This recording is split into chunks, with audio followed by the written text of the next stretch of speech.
بسم اللہ الرحمن الرحیم۔ السلام علیکم میرے پیارے پیارے بہنوں اور بھائیوں، کیسے ہیں آپ سب لوگ؟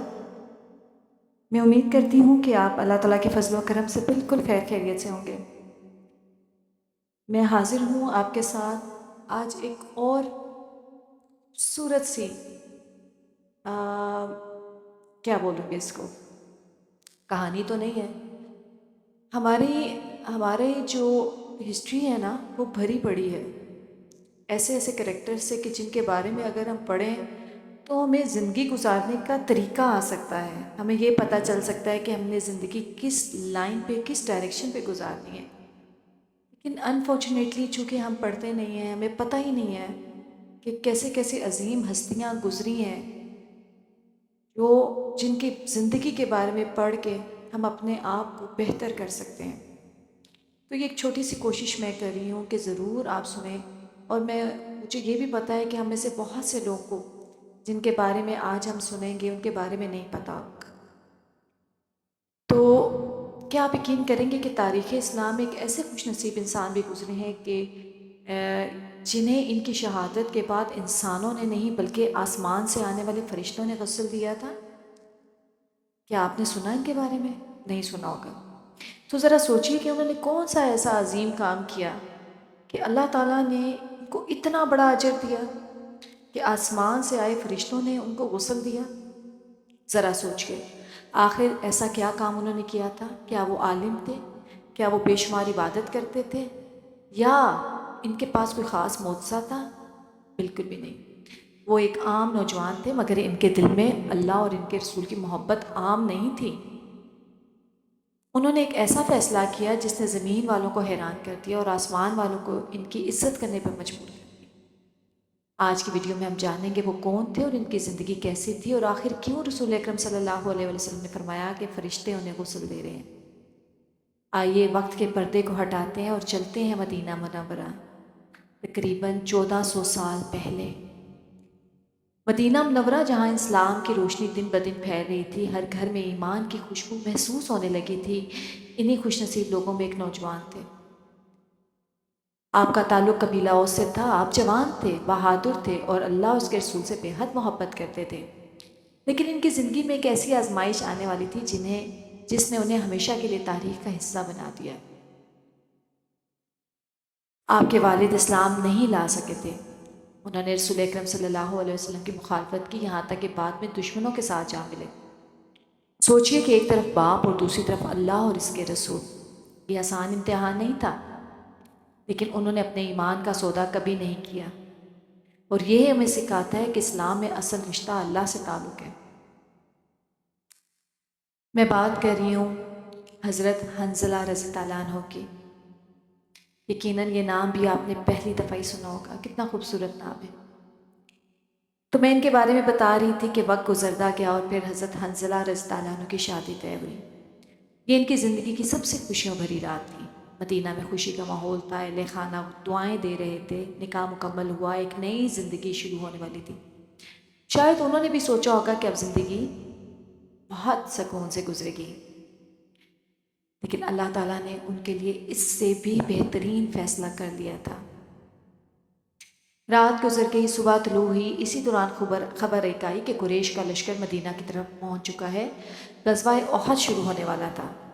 رسول اکرم صلی اللہ علیہ وسلم مسلمانوں کو میدان احد کی طرف روانہ ہونے کی تیاری کا حکم دے رہے تھے۔ حضرت حنظلہ رضی اللہ عنہ نے یہ آواز سنی اور ایک لمحے کے لیے بھی دیر نہ کی۔ سوچئے، ایک طرف نئی نویلی دلہن جس کے ساتھ زندگی ابھی شروع ہوئی، اور دوسری طرف اللہ کے رسول کی پکار۔ یہ فیصلہ آسان نہیں تھا، مگر حضرت حنظلہ رضی اللہ عنہ نے فوراً ہتھیار اٹھائے، انہوں نے اپنی بیوی کی طرف دیکھا اور اللہ کی رضا کے لیے گھر سے نکل پڑے۔ انہوں نے دنیاوی خوشیوں کو چند لمحوں میں پیچھے چھوڑ دیا، کیونکہ ان کے دل میں ایک ہی خواہش تھی، اللہ راضی ہو جائے۔ روایت میں آتا ہے کہ حضرت حنظلہ رضی اللہ عنہ کی اہلیہ نے محسوس کیا کہ شاید یہ آخری ملاقات ہو۔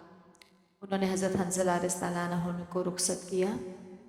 یہ کوئی عام رخصتی نہیں تھی، یہ ایک ایسے انسان کی رخصتی تھی جو اللہ کے راستے میں اپنی جان پیش کرنے جا رہا تھا۔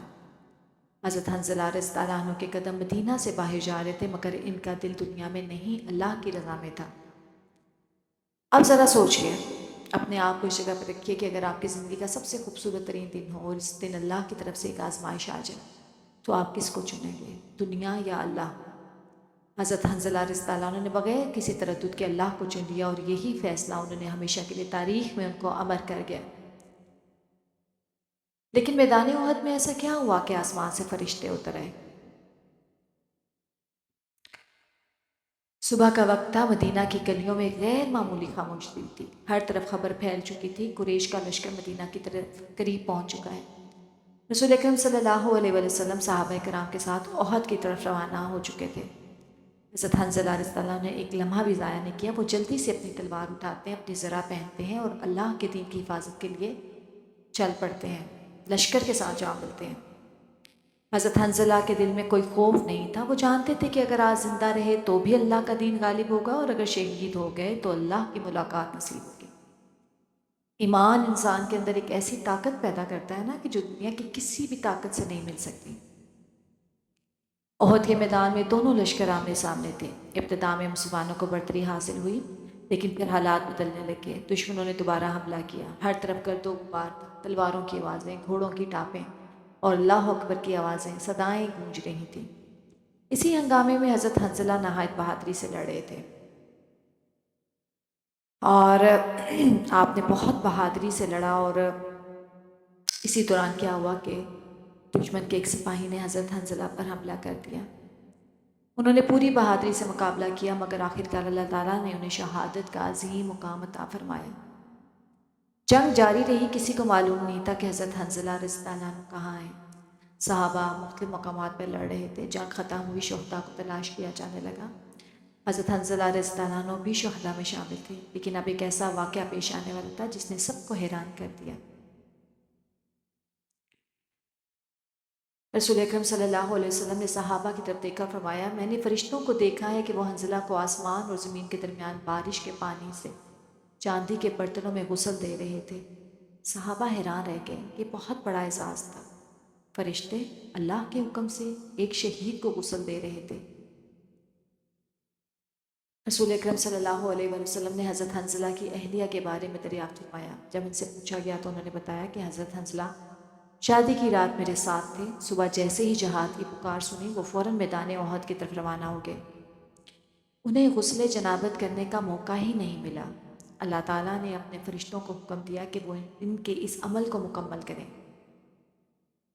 اسی لیے حضرت حنظلہ کو ہمیشہ کے لیے کہا جاتا ہے کہ وہ خوش نصیب ہیں جنہیں فرشتوں نے غسل دیا۔ سوچئے کتنی عظیم بات ہے۔ زمین والوں کو شاید معلوم بھی نہیں ہو، لیکن آسمان والوں کے ہاں کسی بندے کی کتنی قدر ہو۔ حضرت حنظلہ نے دنیا کی ایک جائز خوشی کو بھی اللہ کی رضا پر قربان کر دیا، اور اللہ تعالیٰ نے ان کا ذکر قیامت تک کے لیے زندہ کر دیا۔ حضرت حنظلہ رضی اللہ عنہ کی زندگی ہمیں یہ نہیں سکھاتی کہ صرف جنگ میں جانا ہی عظمت ہے، بلکہ یہ سکھاتی ہے کہ جب اللہ کی پکار آئے تو مومن اپنی خواہشات کو اللہ کی رضا پر قربان کر دیتا ہے۔ لیکن کیا صرف حضرت حنظلہ ہی اس واقعے کے اکیلے ہیرو ہیں، یا ان کی اہلیہ نے بھی ایسا کردار ادا کیا جس سے ہمیں آج سبق ملتا ہے، اور ہم اپنی روزمرہ زندگی میں حضرت حنظلہ کی قربانی سے کیا سیکھتے ہیں؟ یہ سب چیزیں ہم نے جاننی ہیں۔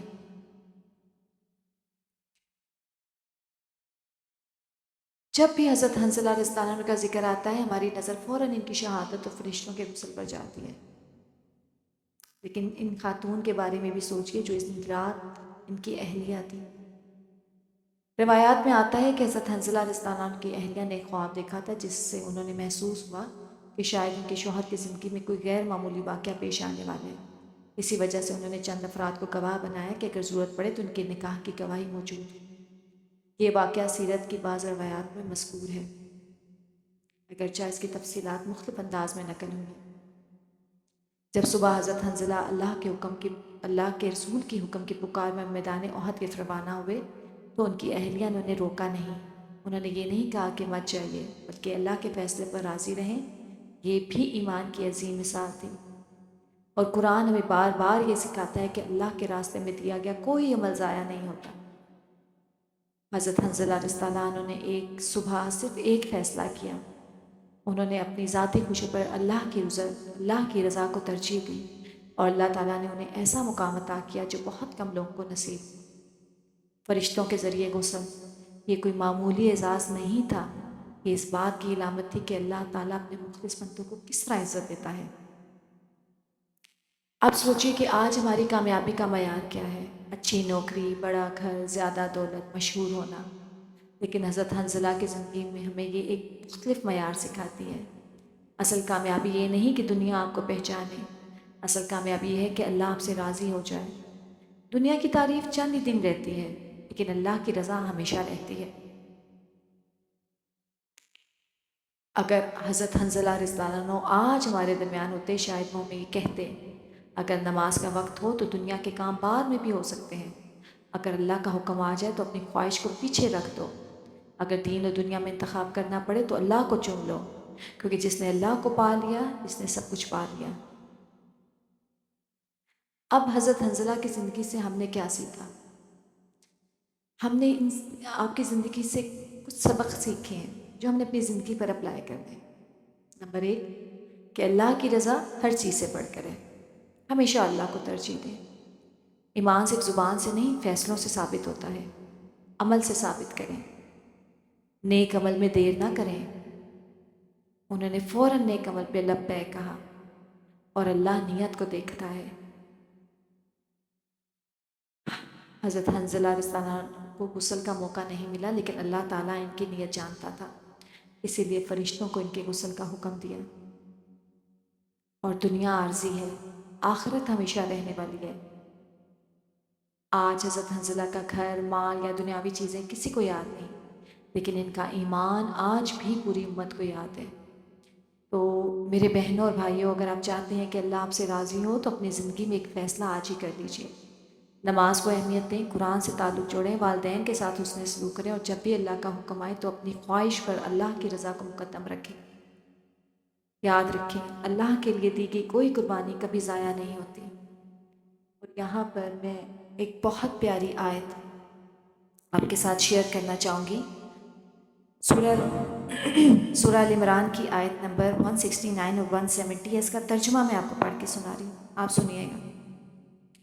خوش ہیں اس پر جو عطا کیا انہیں اللہ نے اپنے فضل سے، اور وہ خوش ہوتے ہیں ان کے بارے میں نہیں وہ ملے انہیں ان کے پیچھے سے، کہ نہ کوئی خوف ہوگا ان پر اور نہ وہ غمگین ہوں گے. وہ خوش ہوتے ہیں نعمت پر اللہ تعالیٰ کی طرف سے اور فضل پر، اور بے شک اللہ نہیں وہ ضائع کرتا اجر ایمان والوں کا. اور اس کے ساتھ ہی اگلی آیت بھی شیئر کر دیتی ہوں، 172 بھی ہے. اور وہ جنہوں نے حکم مانا اللہ کا اور رسول کا بعد اس کے جو پہنچا انہیں زخم، ان کے لیے جنہوں نے احسان کیا ان میں سے اور تقویٰ کیا اجر ہے بہت بڑا. تو یہاں پر دیکھیں کتنی پیاری آیات ہیں. اللہ تعالیٰ یہاں پہ شہید کا جو مرتبہ ہے وہ بھی بتا رہے ہیں کہ جو اللہ کی راہ میں مارے جاتے ہیں نا، ان کو مردہ نہیں کرو. جیسے کہ آیت نمبر 169 ہے، اور نہ آپ ہرگز گمان کریں ان کو جو قتل کر دیے گئے اللہ کے راستے میں مردے، بلکہ زندہ ہیں پاس اپنے رب کے، وہ رزق دیے جاتے ہیں. کتنی پیاری آیات ہیں یہ سب جو اللہ تعالیٰ شہداء کے بارے میں فرما رہے ہیں کہ جو اللہ کی راہ میں جان دے دیتے ہیں. پہلی بات تو ہم نے ان کو مردہ نہیں کیا، وہ زندہ ہیں، اور وہ اللہ تعالیٰ ان کو رزق بھی پہنچاتے ہیں، لیکن ہمیں ان کا پتہ نہیں ہے. تو یہ رتبہ ہے جو حضرت حنظلہ علیہ السلام، حضرت حنظلہ رضی اللہ عنہ کو اللہ تعالیٰ نے دیا. ایک شہید کے درجے پہ وہ فائز ہوئے اور اللہ کی رضا کو انہوں نے مقدم رکھا. اور یاد رکھیے گا، دوبارہ بتا رہی ہوں کہ اللہ تعالیٰ کے لیے دی گئی کوئی بھی قربانی، آپ کی چھوٹی سی چھوٹی قربانی کبھی بھی رائے گاہ ضائع نہیں ہوتی. اللہ تعالیٰ ہم سب کو اللہ کی رضا پر چلنے کی توفیق عطا فرمائے. آمین ثم آمین. اور جاتے جاتے وہی پیغام، درود شریف پڑھیں، درود شریف پڑھیں اور درود شریف پڑھیں. آپ کی ہر پریشانی کا حل درود شریف پڑھتے جائیں.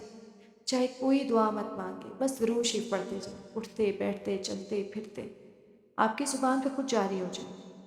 اور پھر آپ دیکھیں گے کہ آپ کی زندگی میں کتنا سکون ہے، پریشانیاں، مشکلیں ایسے آپ سے دور بھاگیں گی کہ آپ حیران رہ جائیں گے، آپ کی زندگی میں صرف آسانیاں آئیں گی انشاءاللہ۔